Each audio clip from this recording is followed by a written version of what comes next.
দর্শক আমন্ত্রণ ২৪ ঘন্টায় প্রেজেন্টেড বাই এন মোহাম্মদ। আপনার সঙ্গে আছে মাহফুজ বিশু। রাজনীতিতে নানা ধরনের কথাবার্তা এবং নানা ধরনের উত্তেজনাও ক্রমশ কেন যেন বাড়ছে।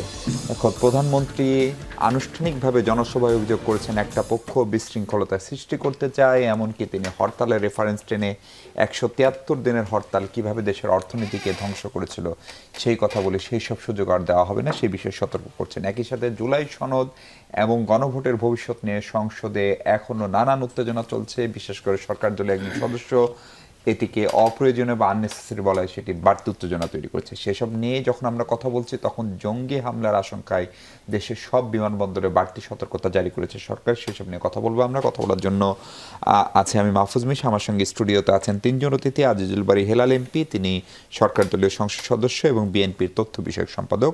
জনাব হেলাল, আপনাকে স্বাগত। আমাদের সঙ্গে আছেন সিনিয়র সাংবাদিক জনাব মাহবুব কামাল। জনাব কামাল, আপনাকেও স্বাগত। এবং আছেন জাতীয় নাগরিক পার্টির যুগ্ম আহ্বায়ক সারোয়ার তুষার। সারোয়ার তুষার, আপনাকেও স্বাগত। আজিজুল বারী হেলাল, আপনাকে দিয়ে আলোচনা শুরু করতে চাই। প্রধানমন্ত্রী যখন বলেন যে একটা পক্ষ, উনি নাম বলেননি কিন্তু তারা টিকিট বিক্রি করেছে, টিকিট পেয়েছেন কিনা, এবং সেখান থেকে তিনি বলছেন যে বিভিন্ন অজুহাতে একটা বিশৃঙ্খলা সৃষ্টি করতে চাই। একটা সরকারের বয়স ২ মাস হলো না, তখনই সেই শক্তি, যেই শক্তি দীর্ঘদিন বিএনপির রাজপথের আন্দোলন সংগ্রামের পরীক্ষিত শক্তি একসঙ্গে জোট ছিল, তারা কেন বিশৃঙ্খলা সৃষ্টি করতে চাইবে? এমন বড় কোনো রাজনৈতিক ঘটনাও সম্ভবত ঘটেনি। অর্থনৈতিক যে সমস্ত ঘটনা ঘটেছে সেগুলো খানিকটা হয়তো ম্যানেজমেন্টের সমস্যা এবং বাকিটা হচ্ছে বৈশ্বিক অর্থনৈতিক বা যুদ্ধের ফলাফল। তাহলে এই জায়গায় কেন গেল বিরোধীদের সঙ্গে সম্পর্ক ২ মাসের মাথায়? বিরোধী দলের সাথে আমাদের সম্পর্ক যে খারাপ হয়েছে এটা এরকম ভাবার কোনোই কারণ নেই। সংসদ অধিবেশনগুলো দেখলে আপনারা বুঝবেন। এখন আপনি বলছেন যে আমাদের মাননীয় প্রধানমন্ত্রী যেটা বলছেন যে দেখেন, মানুষের কাছে এমন একটা ধারণা দেওয়া হচ্ছে যে জুলাই সনদ, গণভোট এইগুলো মনে হয় বিএনপি আপনার অ্যাকসেপ্ট করছে না বা মানছে না। আমরা সংসদে সব কিছু রিজলভ করেছি আলোচনার মাধ্যমে, তারপরেও বাইরে এমন একটা প্রোপাগান্ডা, এটাকে আমি প্রোপাগান্ডাই বলবো, যে বিএনপি জুলাই সনদ মানছে না, বিএনপি গণভোট মানছে না, এবং এটা নিয়ে আমার হুমকি দিচ্ছে যে আমরা চলছে লড়াই রাজপথে, চলবে লড়াই সংসদে, এবং বিভিন্ন সময় বিভিন্ন রকম কর্মসূচিও দিচ্ছে। কিন্তু গণভোটকে আসলে আপনারা মানছেন? মানছি তো, মানবো না কেন? মানবো না কেন? কোথায় মানলাম না আপনি বলেন? কোথায় মানলাম না? গণভোটে বলছে যে জুলাই সনদকে বাস্তবায়ন করতে। জুলাই সনদ বাস্তব হচ্ছে কিভাবে হবে? জুলাই সনদে লেখা আছে কিভাবে হবে, একদম স্পষ্ট লেখা আছে। যেহেতু তুষার জুলাই সনদ সম্বন্ধে ভালো পণ্ডিত, ভালো লেখাপড়া করে, জুলাই সনদে স্টেট লেখা আছে যে ১ থেকে ৪৭টা অনুচ্ছেদ আপনার কিছু বিধি, আর্টিকেল, কিছু ধারা, উপধারা, অনুচ্ছেদকে অ্যামেন্ডস করতে হবে। ৪৮-এর পরেরগুলো বিভিন্ন আইন দ্বারা, বিভিন্ন অর্ডিন্যান্স দ্বারা, বিভিন্ন নির্বাহী ক্ষমতার দ্বারা বাস্তবায়ন করতে হবে। একদম স্ট্রেট অ্যান্ড ক্লিয়ার। সেভাবে সেগুলো মানছি। বরঞ্চ আপনি বলতে পারেন যে জুলাই সনদ মানছে না জামাত এবং কিছুটা হলেও এনসিপি। এনসিপি সবই মানছে, এনসিপি দেরি করে সিগনেচার করছে, এই জন্য ওদের একটু আমি বলছি মানছে না, কিন্তু তারা মানছে। জামাত ইসলাম তো জুলাই সনদ প্রথমে সিগনেচারই করবে না, এরপরে ডেপুটি স্পিকারটা নিল না, যেটা জুলাই সনদের লেখা রয়েছে যে তোমাকে ডেপুটি স্পিকার নিতে হবে, নিলই না। আমরা মানে জুলাই সনদের পথে এত কর্ডিয়াল যে এটা সংসদে তোলার আগেই আমরা বললাম যে আপনার অ্যাকর্ডিং টু জুলাই সনদ ডেপুটি স্পিকারটা নেন। আর ওই যে নারীদের যে আপনার সিট সংরক্ষিত, ওইটাও দেখলেন যে তুষারদের দল ঠিক মতো মানছে, আমরা কিছু হলেও 10টা মতো দিয়েছি, আর ওরা একটাও দেয়নি। কার একটাও দেয়নি? জামাত একটাও জামাত থেকে দিয়েছে তো। কই নারী আসন দেয়নি, না না সংরক্ষিত নমিনেশন জুলাই সনদে তাই লেখা আছে। মানুষের কাছে ভুল মেসেজ। তারপরে এই যে একটা কথা তুষার নিশ্চয়ই বলবে যে ভাই আপনারা সংবিধান সংস্কার পরিষদে কি জানো শপথ নিলেন না কেন? জুলাই সনদে কি কোথাও লেখা আছে সংবিধান সংস্কার পরিষদ? বলুক, লেখা নেই। এটা আছে আদেশে। আদেশ ইজ নট Mandatory. চার্টার। আদেশ ইজ নট এ চার্টার। আদেশ নিয়ে অনেক বক্তব্য আছে, বুঝছেন। তো জুলাই সনদ বিএনপি মানছে না, এটা ঠিক না। আর আপনি যেটা বলছেন যে রাজপথে ওরা যে ষড়যন্ত্র করছে, অমুক করছে, আপনি দেখেন তেলের ব্যাপারটা দেখেন। প্রধানমন্ত্রী বলছেন, আমি না। আমি যেটা বলছি যে তেলের ব্যাপারটা দেখেন, তেলের ক্রাইসিস আপনার not created from this land, এটা বাইরের একটা সমস্যা। আমরা এই চ্যালেঞ্জটাকে মোকাবেলা করছি, তাই না? মোকাবেলা করতে যে আপনি দেখলেন যে সবচেয়ে বড় যে সমস্যাটা হলো যে তেল আপনার মজুদ হচ্ছে, তেল মজুদ হচ্ছে। এটা ঠেকাবে কে? এবং হ্যাঁ, এটাও ঠেকাবে কে? এটা তো জ্বালানি এবং খনিজ সম্পদ মন্ত্রণালয়, সেই ওয়ার্কফোর্সেরা, আইন শৃঙ্খলা রক্ষাকারী বাহিনী ঠেকাবে। কিন্তু বাংলাদেশের এত পাম্পে এত পুলিশ দিয়ে ট্যাগ অফিসার লাগানো হয়েছে, কিন্তু বক্তব্য হলো যে এই তেলগুলো মজুত করছে কারা? এইটা কিন্তু যাদের কাছে পাওয়া গেছে 8 লক্ষ লিটার তেল, তাদের এই পাম্পগুলোকে আমি মনে করি সরকারের একটা তদন্ত করা উচিত, এই পাম্পগুলো কাদের। আর একটা দেখবেন ভিডিও বেরোইছে, আমি দেখলাম যে কিভাবে তেল চুরি করতে হয়, যে মোটরসাইকেল থেকে। এই যে ভিডিও কন্টেন্টগুলো ছাড়ছে, এই যে আপনার অ্যাকাউন্টটা বা ওই ডট ওই অ্যাকাউন্টটা কারা চালাচ্ছে? তার মানে এইটা যদি আপনি তদন্ত করে বের করতে পারেন যে কিভাবে তেল চুরি করতে, সেটাও শিখাই দেওয়া হচ্ছে, তাই না? আর অল টাইম যদি আপনি বলতে থাকেন যে সংসদে আমাদের এই কথা না মানলে আমরা রাজপথে যাব, আবার সংসদে তো আপনি রয়েছেন, ওই যে অধ্যাদেশ 133টার ব্যাপারে আমরা 133টা উত্থাপন করলাম, 4টা অধ্যাদেশ খুব গুরুত্বপূর্ণ, যেটা আমরা বললাম যে আবারও আমরা বিল আকারে আনবো, যেহেতু এইটা যে অধ্যাদেশটা আনা হয়েছে এইটা আইনের অনেক লুফলস আছে, এখন বিল আকারে আনলে সমস্যা হবে। আমাদের যে কমিটি আছে সেই কমিটিও এক কথা বললো, ওদের সেই কমিটি। সুতরাং আমরা বলছি এইভাবে আপনি যদি বলেন যে 2.5 মাসের সরকারকে এখনই আপনি দেখে নেবেন, আপনি চলছে লড়াই, রাজপথে চলবে লড়াই, সংসদে পলিটিক্যাল ভাষা, এইটা আর কি গণতন্ত্রের সৌন্দর্য না। ভাই, মাহবুব কামাল ভাই, আপনি এই স্বল্প সময়ের সরকার এখনো মূল্যায়ন করা কতখানি যথার্থ সেই প্রশ্ন উঠতেই পারে, কিন্তু ধরেন যে অবস্থায় বিশেষ করে বড় দুটি দল, ক্ষমতাসীন দল এবং প্রধান বিরোধী দল গেল, এবং রাজনীতির বাহাস কর্মকাণ্ড যেভাবে যাচ্ছে পরস্পর বিরোধী, সেটা আসলে খুব শুভ বার্তা দেয় কিনা? সরকার 180 দিনের একটা কর্মসূচি নিয়েছে, সেই পর্যন্ত কেন বিরোধী দল ধৈর্য ধরতে পারছে না? এটা কি কেবলই বিরোধী দলের রাজনৈতিক এক ধরনের অদূরদর্শিতা, নাকি সরকারেরও খানিকটা দুর্বলতা আছে? না, ইট ওয়াজ ভেরি মাচ প্রেডিক্টেবল। বলছি, দেখেন, নির্বাচনের আগে কয়েকদিন আগে আমি একটা শোতে হিউমারাসলি বলছিলাম যে এই যে দুইটা পক্ষ, মানে বিএনপি লেড অ্যালায়েন্স এবং জামাত লেড অ্যালায়েন্স, যে কোনো একটা পক্ষ ওয়াক ওভার দিয়ে দিক যে আমরা নির্বাচন করবো না, এমনি কোনো না, জাস্ট আর কি ফান করবো না, তাইলে হয়তো কি, তাহলে অন্য পক্ষ জিতে যেত, অটোমেটিক জিতে যেত।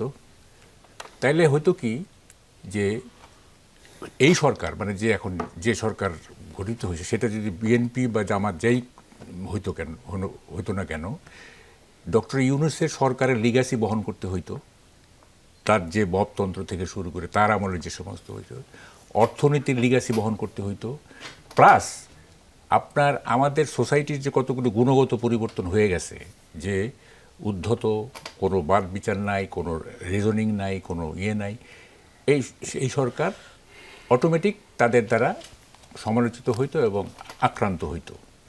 তখন হইতো কি, যে সরকার গঠিত হইতো সেই সরকার তার টেনিউর ফুলফিল করার পরে যে সরকার যেটা ওয়াকওভার দিছিল তারা ক্ষমতায় আসতো, তখন তারা যদি ভুলও করতো, তারা যদি অন্যায়ও করতো বা অপরাধ করতো বা যাই করতো না কেন, মানুষ করতো আরে গত সরকারই তো করছে, এই বাংলাদেশটা এমনই, তারা মেনে নিত, এটা একটা গ্রেস পাইতো আর কি। সেই জন্য একটা পক্ষকে ওয়াকওভার দিয়ে দেওয়া ভালো হবে। আমি ফান করছি আর কি, এবং খুবই প্রেডিক্টেবল যে এই মানে 5ই আগস্টের পরে সোসাইটির যে নেগেটিভ গুণগত পরিবর্তন হয়েছে, কোনো সরকার স্টেবল সোসাইটি করতে পারবে না। এটা আমি অনেকবারই প্রেডিক্ট করতে পারবে না। এবং জামাত যদি ক্ষমতায় আসতো, মানে হাইপোথেটিক্যালি, তাহলে বিএনপি একই জিনিস করতো, ঠিক আছে? এখন দেখেন, এই যে আপনি বললেন না সংঘর্ষ না, আমি একটু বলি, সেটা হচ্ছে পরস্পর বিরোধী, কিন্তু এটা আমি ফটোকার্ড দেখছি, এটা সত্যি কিনা আমি জানি না, আমি ধরে নিচ্ছি এটা সত্যি। সেটা হচ্ছে এক মন্ত্রী বলছেন যে জামাত এবং বিএনপি যতই বিয়ে করুক না কেন তারা দুই পিতার এক সন্তান। এটা আমি একটা এটা ফটো, বোধহয় সঠিক না। সঠিক না না? আচ্ছা, এটা বাদ দেন। এই যে আমাদের মির্জা ফখরুল ইসলাম বলছেন জামাতকে রাজনৈতিকভাবে নির্মূল করতে হবে, এটা সঠিক তো নাকি? জি। এটা সঠিক তো না?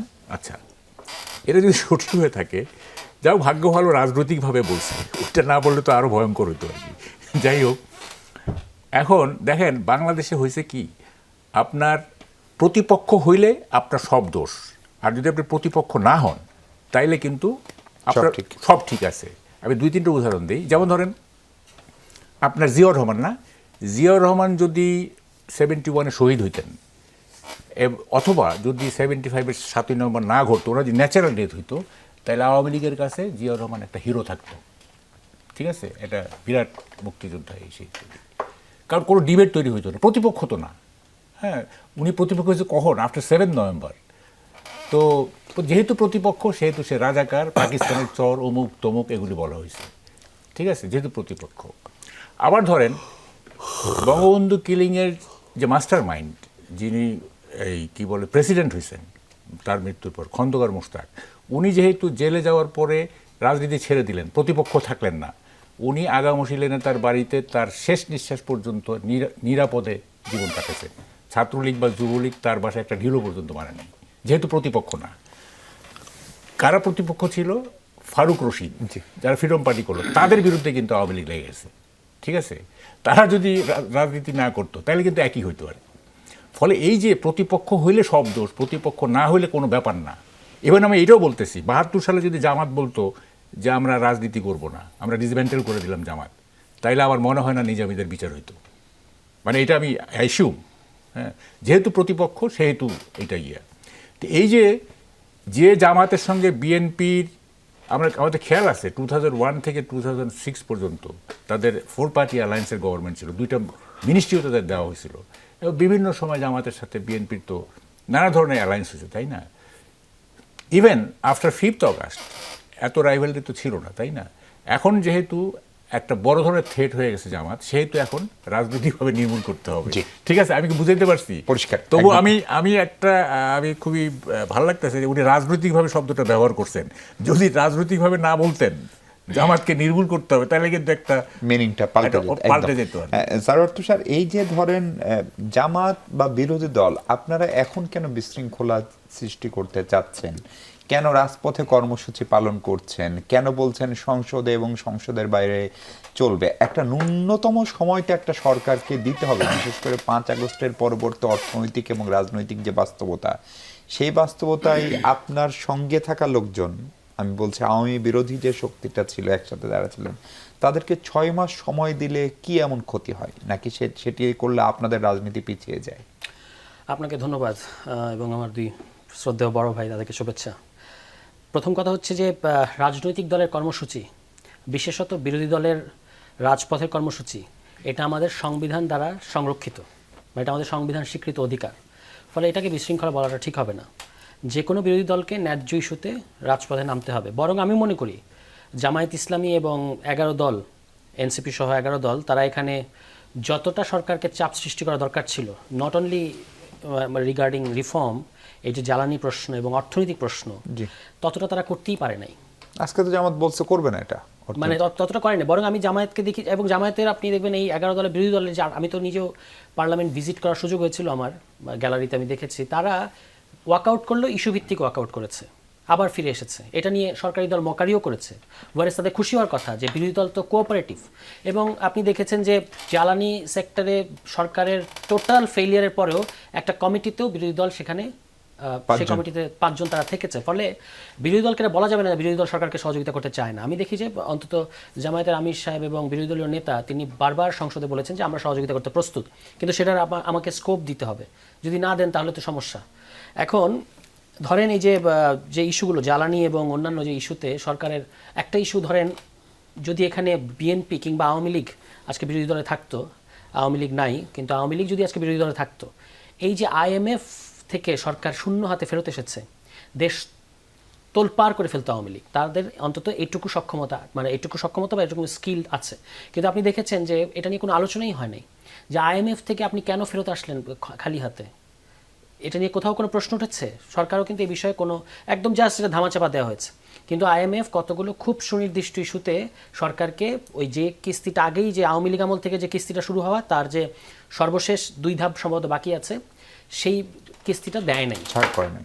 ছাড় করেনি, এবং তারা বলেছে যে করবে না। এবং তারা কিন্তু আপনার মে মাসে আসার কথা IMF এর মিশন বাংলাদেশে, তারা কিন্তু বলেছে তারা আসবে না, এবং সেপ্টেম্বরের আগে আসার কোনো সম্ভাবনা নাই। ফলে সরকারও এখন বলেছে যে হ্যাঁ আমরা তাদের সব কথা মানবো, এরকম কোনো ব্যাপার নাই।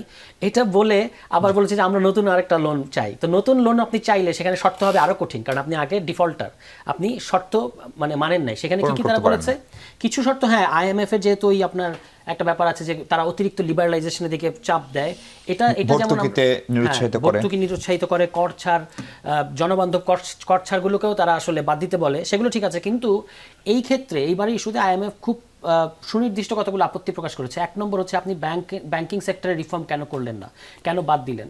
তারপর আপনি NBR কেন সংস্কার করলেন না? কারণ আপনি জানেন যে ব্যাংকিং সেক্টরের যে রিফর্ম, এটার সাথে IMF নিজে জড়িত ছিল, ফলে তারা এটা ইনস অ্যান্ড আউটস জানে।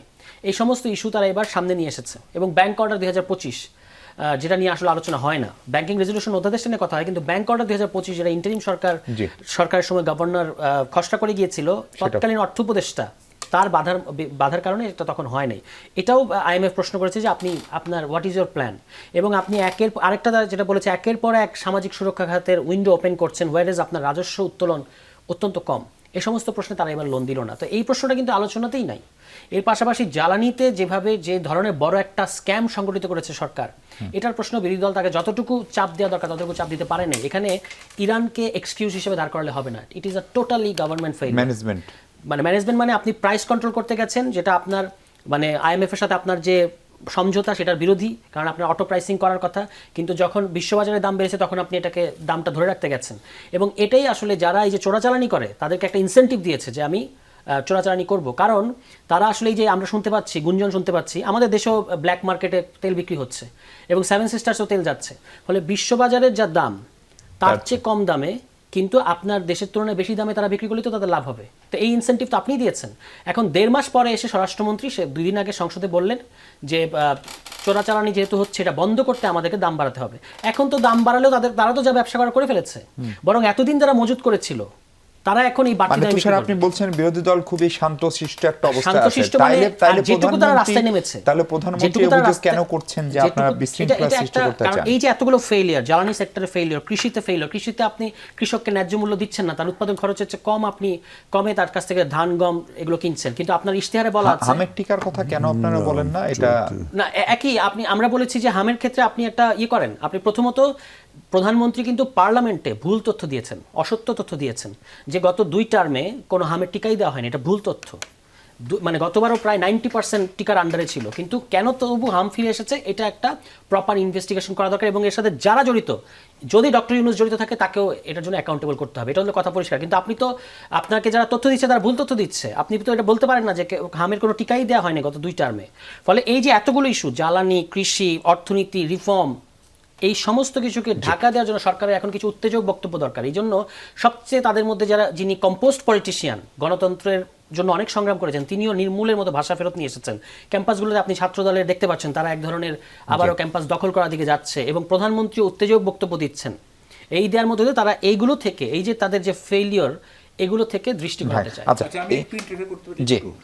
আচ্ছা 90% টিকা দেওয়া হয়েছে, এটা আপনি কি জেনে বলতেছেন? একদম, আমার কাছে তথ্য আছে। কিভাবে এটা আমার কাছে ইউনিসেফের সহ তখন যারা 2025 এর কথা বলছেন। হ্যাঁ, এটা নিয়ে তো ফ্যাক্ট চেক, যে প্রধানমন্ত্রী যে কথাটা ভুল তথ্য দিয়েছেন, এটা নিয়ে ফ্যাক্ট চেকিং প্রতিষ্ঠান উইথ ডিটেইলস ডকুমেন্ট সহ তারা এটা নিয়ে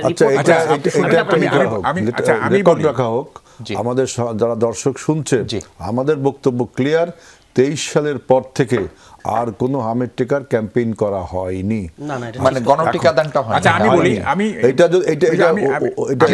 একদম জেনে বলতেছি একদম। সেটা হচ্ছে যে 5 অগাস্টের 3-4 মাস পরে এই স্বাস্থ্য, হ্যাঁ, সেকেন্ড ডোজ দেওয়ার যে কথাটা ছিল, না বলছি আপনার হেলথের একজন ঊর্ধ্বতন কর্মকর্তা, হেলথ ডিজির আমার বাসায় আসছিলেন, ওনার বাড়ি পাটগ্রাম। নামটা বলবো না, ওনার কাছে আমি গল্প শুনছি। সেটা হচ্ছে হেলথের ডিজি নূরজাহানের সাহেবের কাছে, নূরজাহান বেগমের কাছে গেছে। নূরজাহান বেগম জানতেনই না যে ইপিআই এর টিকা কত প্রকারের, এটা যে 11-12 প্রকারের ভ্যাকসিন, জানতেনই না। আচ্ছা, তারপরে ডিজি যখন বুঝাইছে সব, তারপরে এইটা হয়তো কি এই সমস্ত টিকা কিনতে হয় 1 বছরের জন্য, দুইটা কারণে, একটা সাশ্রয়ী হয় আর একটা হচ্ছে কি টেকনিক্যাল একটা ব্যাপার আছে, 3 মাসের জন্য কেনা যায় না। তো নূরজাহান বারবার ইনসিস্ট করতেছিলেন যে এটা এত টাকা তো আমাদের নাই, উনি টাকার স্ক্যারসিটি দেখাচ্ছিলেন 3 মাসের জন্য। তখন ডিজি বলছে ম্যাডাম এটা তো 3 মাসের জন্য হয় না, আপনি তো এটা তো ইম্পোর্ট করাই যাবে না। এই গল্পটা তখন হ্যাঁ আমি এটা জেনে বলতেছি। তারপর নূরজাহান বেগম ওই যে ডিজিকে বলছেন যে আমি তো এত শত বুঝিনি, যে ওনার সাথে কথা বলেন, একটা লোককে দেখা দিছে। তখন ডিজি বলতেছে মানে তার কলিগদেরকে, আমি বুঝে গেছি এটা ঝুলে গেছে, ঠিক আছে, নোট ভ্যাকসিন ওয়াজ ইম্পোর্টেড। না না, এটা তো ঠিক না, এটা তো ঠিক না। আমি তো বলতেছি আপনাকে প্রপার রেফারেন্স, আপনি তো একদম ডিজির মুখে শুনেছেন, এবং এই রিপোর্টটাতে বলা হচ্ছে ওই ডিজি ভুল তথ্য দিয়েছেন। এই যে আমি একদম রিপোর্ট আমি কিন্তু আজকে আমি এত পত্রিকা বলি, এত টেলিভিশন দেখি, এত টক শোতে আসি, এত 90% এই টিকা, প্রথম তুষার একটা বোম্বাস্টিক কথা বললো যে আমি আপনাকে এই শুধু নিউজ না ডকুমেন্ট দিতে পারবো কেন হামের এই সংকট, আমি এটা জানি না কারণ আমি এই বিষয়ে বিশেষজ্ঞ না, কিন্তু টিকা দেয়া হয় নাই এটা ভুল তথ্য। তাহলে গার্ডিয়ানরা কেন বলতেছে এটা? আর আমি বুঝলাম না, গার্ডিয়ানরা কেন বলতেছে? এটা নিয়ে আমরা নিশ্চিতভাবে আলাদাভাবে আলোচনা করব। আমরা একটা বিরতিতে যাই। ক্যাম্পাসে ছাত্র রাজনীতি নিয়ে আসলে খোদ বিএনপি বা জামাত বড় দলগুলা তার ছাত্র সংগঠনগুলোকে উত্তেজিত করছেন কিনা, তুষার কিছু অসত্য তথ্য উত্থাপন করেছে জনগণের কাছে, এগুলো আমার বলা দরকার। এখন যদি আপনি বিরতি, ও যে আমরা টিকা নিয়ে উনি যে এটা করছেন, টিকাটা গেল, ও যে ধানের দামটা তো জানে না, ও বলতে পারবে যে আসলে এই কথাটা ওদের ঠিক বলেনি। 36 টাকা করে কেজি সরকার ধান কিনবে, দ্যাট মিনস 1400 টাকার উপরে আপনার মন পড়বে, এবং কৃষকরা সবাই ভেরি মাচ হ্যাপি। আমি নিজে গত পরশুদিন এলাকার থেকে আসছি, আমরা বলছে যে ভাই আগে ধানের দাম ছিল 800, 900, 1200 মতো পাইলে আমাদের লাভ হয়, এবার সরকার 1400 টাকা করে ধানের মধ্যে, কিন্তু 1400 বেশি 1560, হ্যাঁ ওইরকম 36 টাকা করে কেজি। তাহলে এই যে তথ্যটা দিল তুষার, মানে বিং এ একাধিক জাতীয় পত্রিকায় ইমার্জিং পলিটিশিয়ান লিডিং নিউজ হইছে, লিডিং নিউজ হইছে পত্রিকা যাই নিউজ করুক, কৃষক এবং আমি ডাইরেক্ট বলি সবাই জানে 36 টাকা করে কেজি মিন্স অ্যাবাভ 1400 টাকা। এই যে অসত্য তথ্য দেওয়া, এটা কি কোন হোয়াট সর্ট অফ কনস্পিরেসি আপনি বললেন না? এবং দেখেন প্রধানমন্ত্রী যেটা বলছে উনি কিন্তু জামাতকে লক্ষ্য করে বলেনি। আপনি খুব সময় বগুড়ার জনসভার কথা বলছেন না, আজকের জনসভায় যশোরে আমি বগুড়ার যেটা বলছে যে দেশি বিদেশি গন্ধ পাওয়া যাচ্ছে ষড়যন্ত্রের, তাই না? এই যে তুষার যেটা বললো আমের টিকাটা, আমি আজকেই প্রথম দিলাম। তুষার যত পত্রিকা দেখেছে, আমিও তো পত্রিকা দেখি, ও তো একা দেখে না, আমি প্রথম দেখলাম। এই এখন আমিও ডকুমেন্ট দেখাতে পারি যে তুমি অমুক জায়গাতে অমুক কাজ করছো, এগুলো কই লাভটা কি? এই জেনারেশন অনেক কিছু আছে। ধানের দামটা দেখেন 1400 টাকা করে ধানের মন।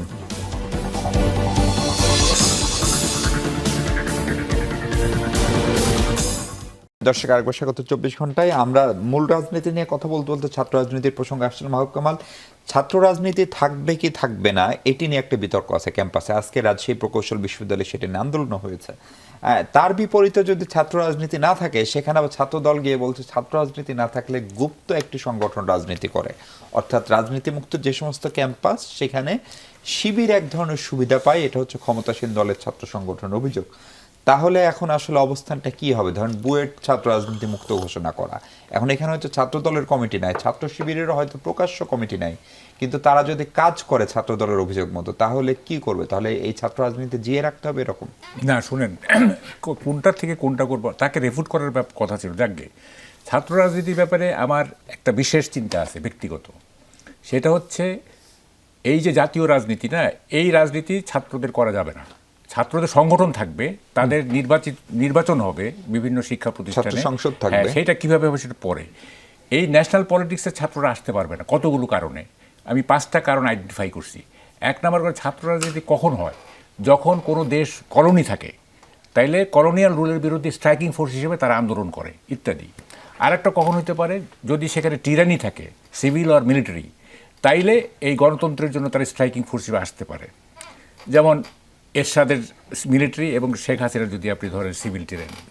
3rd হচ্ছে কোনো সোসাইটিতে যদি মিডল ক্লাসকে মানে মানুষকে রিপ্রেজেন্ট করার মতো কোনো আর্টিকুলেট মিডল ক্লাস না থাকে, পলিটিক্যাল পার্টি না থাকে, সিভিল সোসাইটি না থাকে, তাহলে ওই ভ্যাকিউমটা পূরণের জন্য ছাত্র রাজনীতি করতে পারে, যেটা আমরা আসামে দেখছি। সেখানে একটা ভ্যাকিউম তৈরি হয়েছিল আর্টিকুলেট পলিটিক্যাল Force পার্টি ছিল ছিল না ইত্যাদি। তখন প্রফুল্ল মাহান্তের নেতৃত্বে একটা আন্দোলন হয়েছে এবং he became the chief minister also. এইটা একটা। আরেকটা হইতে পারে ছাত্ররা যদি মনে করে তারা কোনো নতুন ট্রেন্ড সেট করবে, হ্যাঁ, তাইলে হইতে পারে। যেমন আমরা দেখছি 60s যেমন দেখছি পরিবেশবাদী আন্দোলন, যুদ্ধবিরোধী আন্দোলন, এটা হয়েছে। আরেকটা হইতে পারে, এই চারটা গেল, আরেকটা হইতে পারে সেটা হচ্ছে যে কোনো সরকার যদি আন্ডার কম্পালশন ছাত্রদের উপর কিছু চাপিয়ে দেয়, যেমন কনস্ক্রিপশন কোরিয়াতে হয়েছে, জার্মানিতে হয়েছে, আন্ডার কম্পালশন মিলিটারিতে যাইতে হবে, সেনাবাহিনীতে যাইতে হবে, ছাত্ররা রিজেক্ট করছে, এটা যারা আমরা যাব না, ওরা আন্দোলন করছে। তাইলে আমাদের এখন এই যে বাংলাদেশ, এই পাঁচটার কোনোটাই প্রেভেল করতেছে না। It is neither a colony, it is neither a tyrant. কারণ ওই যে পরিষ্কার। ঠিক আছে, আচ্ছা তাহলে তাইলে ছাত্র রাজনীতি দরকার নাই। আছে কোনটা? সেটা হচ্ছে যে ছাত্রদের ওয়েলফেয়ারের জন্য ছাত্র সংগঠন থাকবে। এটা পৃথিবীর সব অনেক দেশে আছে, ফোরাম বা তারা ইলেকশনও করবে, তারপর ছাত্র সংসদ গঠিত হবে। তারা কি করবে? তারা করবে ছাত্র সমাজের যে সংকট, সেইটা অথরিটির সাথে বার্গেন করে ছাত্রদের কল্যাণের জন্য কাজ করবে। পশ্চিমা দেশগুলোতে যেভাবে হয় এক। দুই নম্বর হচ্ছে আমাদের দেশে ছাত্র সমাজের কালচারাল স্ট্যান্ডার্ড বাড়ানোর জন্য, ছাত্রদেরকে ভবিষ্যতের জন্য উপযোগী করার জন্য কি করবে তারা একটা কালচারাল কাজ করবে বা এস্থেটিক, কালচারাল, ইন্টেলেকচুয়াল কাজ। যেমন ছাত্র সংগঠনের ভিতরে থাকতে পারে স্টাডি ফোরাম, ডিবেটিং সোসাইটি, সিনে ক্লাব, আবৃত্তি সংঘ। এগুলির মধ্য দিয়ে ছাত্র সমাজের একটা ওইটা কি সুকুমার বৃত্তির পরিচর্যা হবে, তাদের একটা স্ট্যান্ডার্ড বাড়বে। আর একটা হইতে পারে তারা কি করতে পারে, ভবিষ্যতে যদি ছাত্ররা রাজনীতি করতে চায় তাইলে সেই রাজনীতি করার জন্য ছাত্র সমাজকে ট্রেন আপ করা, যেটা ইন্ডিয়াতে আছে। ইউজিসির একটা প্রোগ্রাম হয়, সেটা হচ্ছে ডামি পার্লামেন্ট হয়, সেখানে ছাত্রছাত্রীরা অংশ নেয়। সেখানে লিডার অফ দ্য হাউস থাকে, স্পিকার থাকে, লিডার অফ দ্য অপোজিশন থাকে, হ্যাঁ, সেখানে বিল তুলতেছে, পয়েন্ট অফ অর্ডারে কথা বলতেছে, স্পিকার রুলিং দিচ্ছে ইত্যাদি, কিন্তু ডামি আর কি। হ্যাঁ, ওখান থেকে এই যে পার্লামেন্টারি পলিটিক্সের যে প্রসিডিউর, সেটা তারা শিখতেছে, শিখে থেকে they are becoming equipped to go. কিন্তু বিতর্কটা হচ্ছে যে এরকম পরিস্থিতি থাকলেই হেলাল ভাইরা যাদেরকে গুপ্ত বলেন তারা কাজ করার সুবিধা পায়, এটা হচ্ছে ছাত্র দলের অভিযোগ। কোন পরিস্থিতি থাকলে? মানে যদি আপনি প্রচলিত ছাত্র রাজনীতি বন্ধের কথা বলেন, ছাত্র রাজনীতি মুক্ত ক্যাম্পাসের কথা বলেন, তাহলে তখন একটি বিশেষ সংগঠন সুবিধা পায়, এটা ছাত্র দলের অভিযোগ। স্যার শুনেন, একটা তো কথা হচ্ছে যে মানে আইন বা নিয়ম, তাই না? আর একটা হচ্ছে নিয়ম ভাঙার প্রবণতা। এটা সব সময় থাকবে, সব সোসাইটিতে থাকবে, তাই না? সব নিয়ম ভাঙার প্রবণতা এটা মানুষের সহজাত। হ্যাঁ, ওই যে নিষিদ্ধ গন্ধম খেয়ে তুমি পাতকিনি। হ্যাঁ, তো এখন আইন তো একটা থাকবে যে ক্যাম্পাসে ছাত্র রাজনীতি, ন্যাশনাল পলিটিক্স করা যাবে না। এখন এইটার থেকে যদি কেউ এই আইনের ব্যত্যয় ঘটায়, গুপ্ত হয় বা চাই হয়, এইটার তো এটা ব্রিচ অফ ল, তাই না? এটা আইন ভঙ্গ। তা আইন ভঙ্গের জন্য তো সেটার জন্য শাস্তি হতে পারে। জি তুষার, আপনি কি বলেন ছাত্র রাজনীতি নিয়ে? বিশেষ করে সাম্প্রতিক সময়ে আমরা দেখলাম পাবনার ঈশ্বরদীতে, চট্টগ্রাম সিটি কলেজে, এমনকি খুব ঢাকা বিশ্ববিদ্যালয়ে যে পরিস্থিতি তৈরি হলো এবং একটি দেয়াল লেখনকে কেন্দ্র করে যে অবস্থা, সেটা খুব শুভ কোনো বার্তা দেয় না? অবশ্যই শুভ বার্তা দেয় না। আমরা ক্যাম্পাসে একটা জিনিস ছিল আমাদের, তখন তো এত গ্রাফিতির প্রচলন ছিল না, কিন্তু রোড পেন্টিং হতো প্রচুর। তো রোড পেন্টিংয়ের ক্ষেত্রে আপনার রোড পেন্টিং, অন্য কোনো সংগঠন এটার উপর রোড পেন্টিং করবে না, এটা একটা অলিখিত বোঝাপড়া ছিল। কোনো ক্ষেত্রে করতে হলে আলোচনা করতে হবে। কিন্তু আপনি যখন এখন যে অবস্থা, ধরেন ছাত্র দলের কোনো একটা গ্রাফিতি কিংবা দেয়াল লিখন, সেটার উপর যদি অন্য কেউ গিয়ে এটা এডিট করতে চায় কিংবা কিছু একটা মুশকিল দিয়ে কিছু একটা লিখতে চায়, এটা কিন্তু ছাত্রদলের ভালো লাগবে না। ছাত্রদল এটা অত্যন্ত রিয়্যাক্ট করবে খুব স্বাভাবিকভাবেই।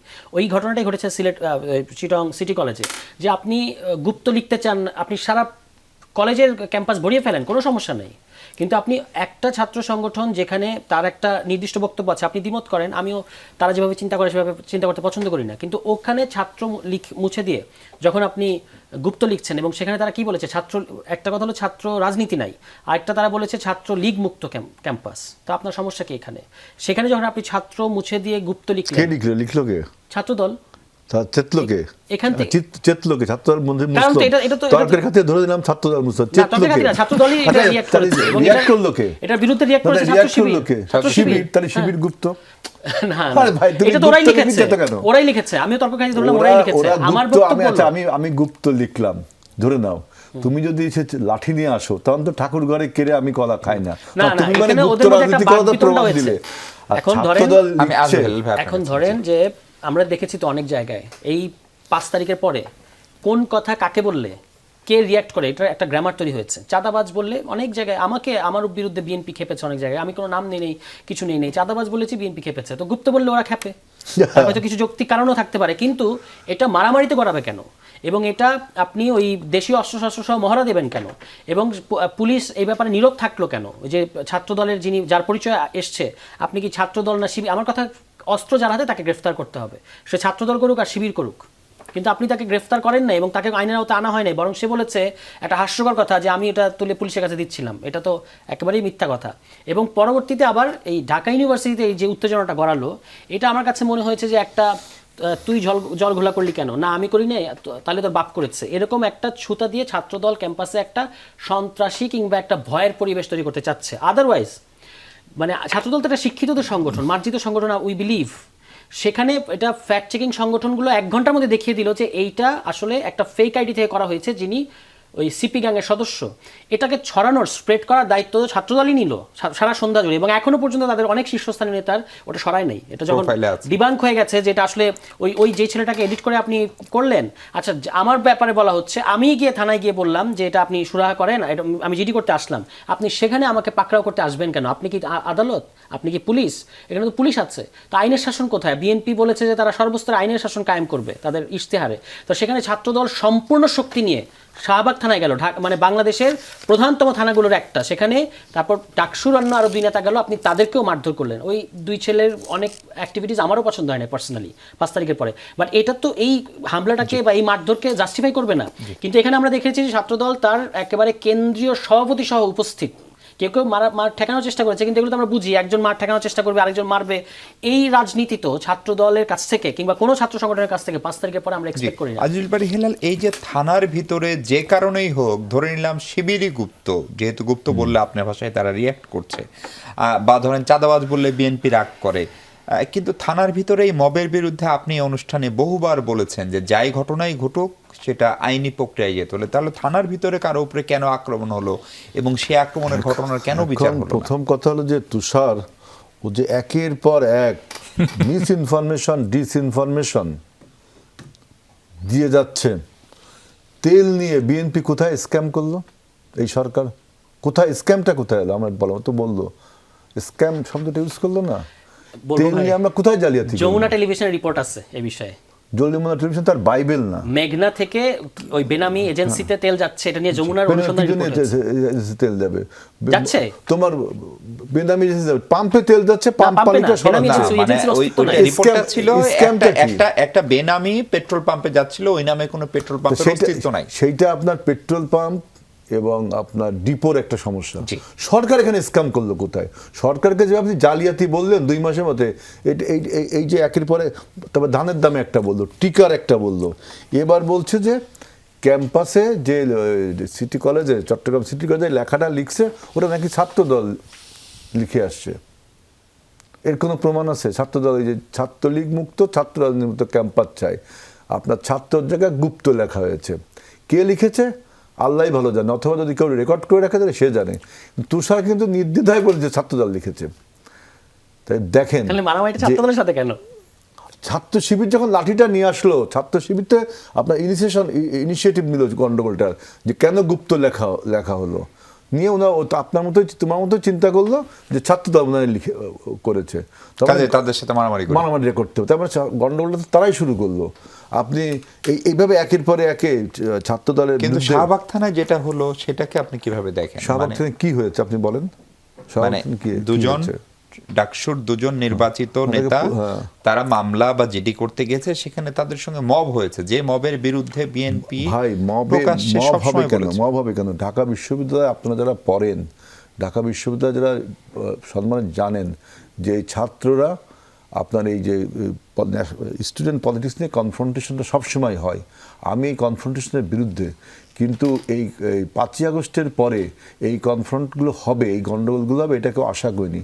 এই কনফ্রন্টগুলো হওয়ার একমাত্র কারণ আমি দেখলাম যে আপনারা যখন এই ছাত্র রাজনীতিতে অশ্লীল, অফসিন, ফিল দি ওয়ার্ড ব্যবহার করেন, চবর্গীয় ভাষাতে ব্যবহার করেন, তখন আপনি দলের নেতা নেত্রীদের নামে আপনি উল্টাপাল্টা বট আইটি দিয়ে ছবি ফটোকার্ড বানিয়ে ছাড়িয়ে দেন, তাই না? এইগুলো আপনার আগে ছিল না, এখন এই ফেসবুকের যুগেই আইটির যুগেই হচ্ছে। এখন আমার একটা বক্তব্য দেখেন, গুপ্ত বললে আপনার লাগে কেন ছাত্র শিবিরের? আপনারা 5ই আগস্টের পরে ছাত্র রাজনীতির যে কলঙ্কিত অধ্যায়, রাকসুর জিএস সে কী করলো? ভিসিকে মারধর করলো, ডিনকে মারধর করলো, রেজিস্ট্রারকে মারধর করলো, সমস্ত ডিন অফিস তালা মারিয়ে দিল। আপনার চট্টগ্রাম শহরে একটা ছাত্রীকে ছাত্র শিবির লাথি মারলো এবং হামলা করলো। এরকম রাজশাহীতে এরকম ঘটনা ঘটলো, বাউলদের মার দিল।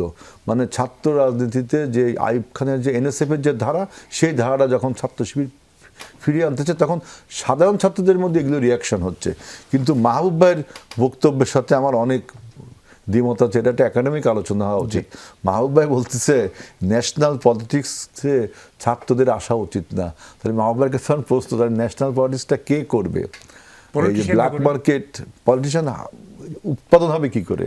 পলিটিশিয়ান উৎপাদন, তাহলে ওই যে কালোবাজারি, আমলা, পুঁজিপতি, মুৎসুদ্দি এরা যে পলিটিক্সে এসে বা সুযোগ পায়, কেন পলিটিক্সটা একটা ইনডিভাইজেবল বিষয়, অবিভাজ্য, এখানে সবাই আসতে পারে, শুধু ছাত্র সবাই আসবে। ছাত্র রাজনীতি বলে অভিধানে কোনো ভাষা নেই, ছাত্র আন্দোলন আছে।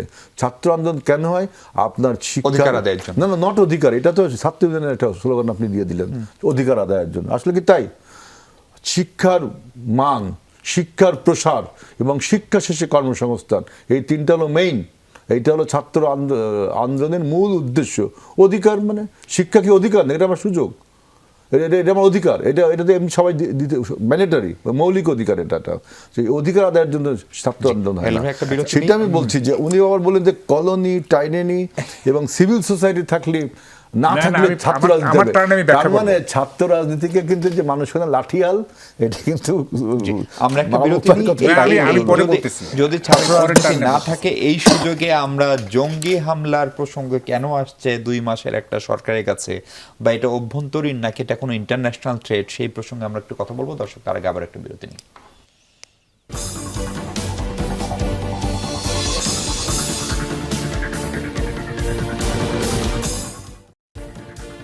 দর্শক, আরেকবার আমন্ত্রণ। মাহবুব কামাল, জাতীয় রাজনীতিতে এক ধরনের টানাপোড়েন, ছাত্র সংগঠনগুলোর ভিতরে উত্তেজনা, এই সময়ে দেশের বিমানবন্দরগুলোতে সতর্কতা, জঙ্গি হামলার আশঙ্কায়।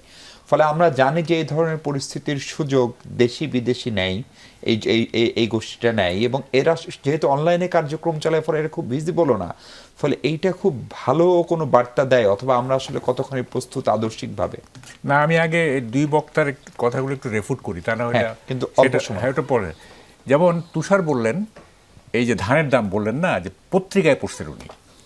দেখেন, মার্ক টোয়েনের একটা কথা আছে, if you do not read news paper you are uninformed, if you read news paper you are misinformed. বুঝছেন? এটা খুব চমৎকার স্যাটায়ার আছে। দেখেন, তখন মোনাজাত উদ্দিন বেঁচে ছিলেন, উনি জনকণ্ঠে রিপোর্ট করছেন যে ওনার তো খুব একটা সব কিছু একটা সেন্সেশনালাইজ করতেন উনি। উত্তরবঙ্গে কৃষকের নাভিশ্বাস, ধানের 150 টাকা বিক্রি হচ্ছে, উৎপাদন খরচ উঠতেছে না, এই সেই বিরাট রিপোর্ট করছে আর কি। তো আমি গেছি আমাদের গ্রামের বাড়িতে, এই পাটগ্রামে, তো ওখানকার এক্স-এমপি আমাকে বলতেছে, এই বাজারে যা তো দেখ তো ধানের দাম কত। মোনাজুদ্দিন বলতেছে এন্টায়ার নর্থ বেঙ্গলে 150 থেকে 60 টাকা বিক্রি হচ্ছে ধান, আর আমাকে ওই বলতে যা তো বাজারে গিয়ে দেখি 250 টাকা ধান বিক্রি হচ্ছে। এই যে পত্রিকায় উঠলো 150 টাকার কি বলে যে এই যে সেন্সেশনালাইজ করা, হ্যাঁ, যে কৃষকের নাভিশ্বাস, উৎপাদন খরচ উঠতেছে না, হ্যাঁ, তো ফলে লজিকে একটা বেসিক কথা পড়ানো হয়, all the printed words are not true. ছাপার অক্ষর দেখলে এটা বাইবেল, এটা ঠিক না। আচ্ছা, এই যে আমাদের ভাই বললেন না যে তাহলে কি ছাত্ররা রাজনীতি করবে না? দেখেন, আমার পুরো জিনিসটা আপনি খেয়ালই করেন নাই। আমি তো বলতেছি যে ছাত্রদেরকে যারা রাজনীতি করতে চাবে তাদের জন্য, তাদেরকে ইকুইপ করার জন্য ওই ছাত্র সংগঠনের মধ্যে কিছু প্রোগ্রাম থাকবে। যেমন আমি বললাম যে ডামি পার্লামেন্ট করে তাদেরকে প্রস্তুত করা ইত্যাদি। কিন্তু সংস্কৃতি এটা বহু হাজার বছরের আগের কথা, ছাত্রনং অধ্যয়নং তপ। আমরা নতুন জিনিস ঢোকাবো? ছাত্ররা যদি লেখাপড়াটা না করে, মানে ডক্টর ইউনূস এমন একটা ফিলোসফি দিয়ে গেছে ছাত্রদের জন্য, বুঝছেন, এন্টায়ার ছাত্রদের ভবিষ্যৎ ধ্বংস করে দিয়ে। ছাত্ররা শুধু গ্রন্থ কিট হবে, শুধু না, কেন গ্রন্থ কিট হবে? একাডেমিক হবে। আহা, আমি তো বলতেছি যে ছাত্র সংগঠনগুলি থাকবে সেখানে কালচারাল অ্যাক্টিভিটি থাকবে, তাদের মানে কি বলে যে জ্ঞান গরিমা বাড়ানোর জন্য মানে তার knowledge- উনি যেটা বলছেন দলীয় লেজুর ভিত্তিক দলীয় মূল লেজুর দলের ভিত্তিক অংশ না, হিসেবে ছাত্ররাজনীতির উদ্দেশ্য কি? আমি কিন্তু বলছি তিনটা উদ্দেশ্য কথা বলছি, কিন্তু মেইন উদ্দেশ্যটা কি? নেতৃত্ব তৈরি করা, হ্যাঁ, দেশের নেতৃত্ব তৈরি আমি করা। বলছি শুনেন, এই যে আমি তো বলতেছি যে এই যে ছাত্র সংগঠন তারা তো ইলেকশন করবে, সাপ্লাই লাইনটা তো ঠিকই আছে, ধরেন যে ডাকসু ইলেকশন করলো ছাত্র সংগঠন, এরা ন্যাশনাল পলিটিক্সে নাই, তো এই ইলেকশন হবে, ভিপিজিএস হচ্ছে, তো এরা তো এই ভিপিজিএস যখন হচ্ছে তাদের মধ্যে একটা অর্গানাইজেশনাল স্কিল ডেভেলপ করতেছে না, and in addition to that তারা তো এই সমস্ত অ্যাক্টিভিটি করতেছে, স্টাডি ফোরাম, তারপরে এগুলো করতেছে। মামা, আপনি বলছেন যে আপনি কি welfare করতে জঙ্গি হবে। হামলার সংখ্যা প্রসঙ্গে একটু অ্যাড করবেন? জঙ্গি হামলা, জি। দেখেন আপনি একটা জিনিস বলি আপনাকে, যে রিট্রিট মানে কি জানেন? রিট্রিট মানে systematic retreat is a kind of victory.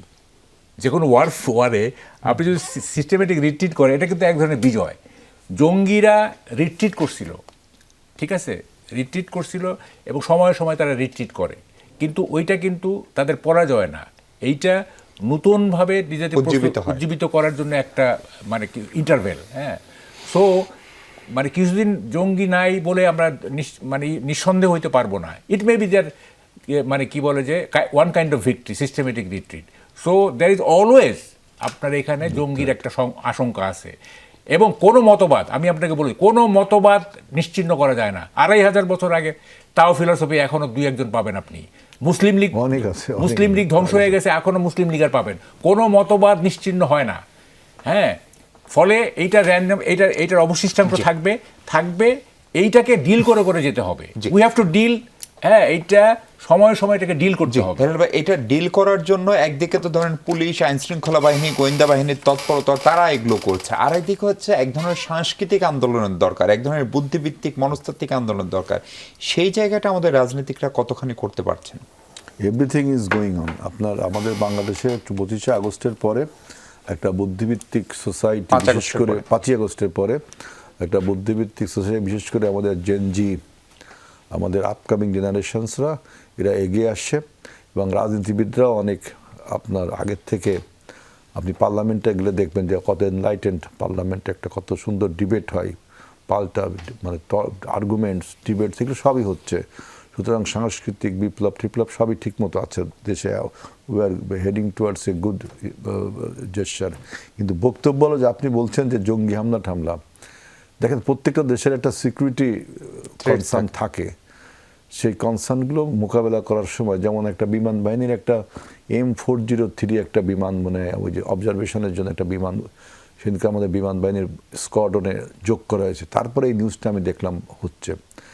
তার মানে কি, যে আমাদের প্রতিরক্ষা বাহিনীকে যদি শক্তিশালী করা হয়, তখন আপনি যদি বলেন যে সিকিউরিটি থ্রেট আছে আমাদের দেশের উপরে, যে কোনো দেশের উপরে সিকিউরিটি থ্রেট আছে। আমি কিছুদিন আগে ক্যাপস্টান কোর্সে আপনার চিটাগাংয়ের বিভিন্ন ক্যান্টনমেন্টে গিয়েছিলাম। সেখানে আমি রোহিঙ্গা পরিস্থিতির যে অবস্থা দেখলাম, এখানে যে সিকিউরিটি কনসার্ন যেভাবে গ্রো করছে, বিশেষ করে 12 থেকে 15 লাখ রোহিঙ্গা আপনার পোষণ করা হয়েছে। উখিয়া এবং টেকনাফ, সেখানে 4 লাখ বাংলাদেশি। আর সেই রোহিঙ্গারা কত রকম আপনার সামাজিক বিশৃঙ্খলা সৃষ্টি করছে। এখন এই 15 লাখ রোহিঙ্গাকে ডিসপ্লেস করতে হবে কিভাবে? আপনি কূটনৈতিকভাবে করতে পারবেন বলে আমার কখনো মনে হয় না। রাজনৈতিক সিদ্ধান্ত রাজনৈতিকভাবেও পারবেন না, রাজনৈতিকভাবেও পাবেন না, কারণ ওইখানে আরসা, রোসা, আরও একটা কি যেন আপনার মিলিটেন্ট সংগঠন আছে, যারা নট আরাকান আর্মি, মিয়ানমার আর্মির সাথে তারা যোগাযোগ রাখে। এইখানে আপনার মিলিটেন্টলি একে ডিসপ্লেস করা ছাড়া আমি দেখলাম যে কোনোভাবে আপনি কূটনীতি মানে রাজনীতি মানে সম্ভব না। সামরিক দক্ষতা, সক্ষমতা বাড়াতে হবে। এখন আর আমাদের দেশের এখন আপনি বার্মার সাথে যদি বাংলাদেশের সামরিক ইকুইলিব্রিয়াম দেখেন, আমরা কিন্তু নিচে, একসময় আমরা উপরে ছিলাম। 78 সালে আমরা বার্মাকে থ্রেট করেছিলাম যখন রোহিঙ্গা আসে। 92 সালেও আমরা বিমান বাহিনীতে থ্রেট করেছিলাম, তখন আমাদের তো উপরে ছিল। এখন আমি যে দেখলাম, আমি ক্যাপস্টান কোর্সে দেখলাম যে বার্মার সামরিক শক্তি আমাদের থেকে বেশি, অনেক বেশি। সুতরাং আমাদেরকে কিছু করার নেই এখন। সো আমি যখন সামরিক শক্তি বাড়াবো, তখন আপনি বলতেই পারেন যে ইন্টারনাল সিকিউরিটি বাড়ানো হচ্ছে, এবং ইন্টারনাল সিকিউরিটি বাড়ানো আমাদের উচিত।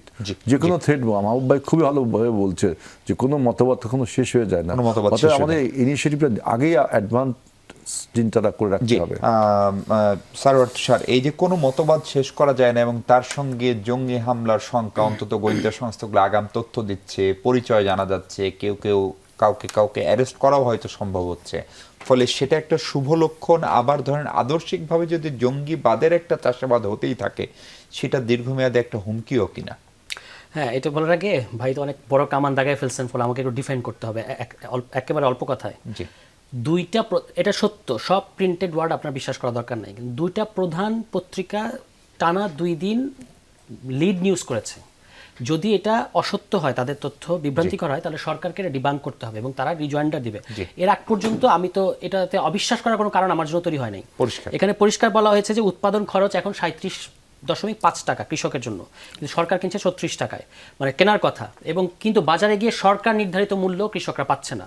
এই যে একেবারে এলাকা ভিত্তিক নাম দিয়ে দিচ্ছে, নেত্রকোনা, কিশোরগঞ্জ, সুনামগঞ্জ, হবিগঞ্জ, মৌলভীবাজার, এই সমস্ত জায়গায়, ঠিক আছে। ফলে আমি তো ডেফিনেটলি একজন সচেতন নাগরিক হিসেবে এই পত্রিকাগুলোকে অবিশ্বাস করার কোনো কারণ আমার জন্য নাই। আর জঙ্গির ব্যাপারটা হচ্ছে, এটা যদি কোনো থ্রেট সত্যিই থাকে, এটা অবশ্যই আমাদের কন্টেইন করতে হবে, কিন্তু এটা যেন কোনো এক্সকিউজ না হয় যে এতগুলো জিনিস অ্যারাইজ করেছে সরকারের জন্য, এখন আমি এইটা দিয়ে বলছি যে রিফর্ম করা থামাও, কিংবা এটা করা থামাও। কারণ হচ্ছে আমাদের কিন্তু আওয়ামী লীগ আমলে এই জঙ্গি অপারেশনগুলার কিভাবে আওয়ামী লীগ এই গল্পগুলো তৈরি করেছে, সেটা তো একজন সাবেক আইজিবি বই লিখে জানিয়েছেন। ওই যে ওনার নামটা ভুলে গেছে এই মুহূর্তে, হ্যাঁ, উনি মানে বই লিখে জানিয়েছেন তো, যে কিভাবে শেখ হাসিনা বলেছেন যে নাটকটা আমার বাসার সামনে না করলেও পারতা, শহীদুল ইসলাম। ফলে আমাদের কিন্তু আমরা তো ঘর পোড়া গরু, ফলে আমাদের ভয় আছে।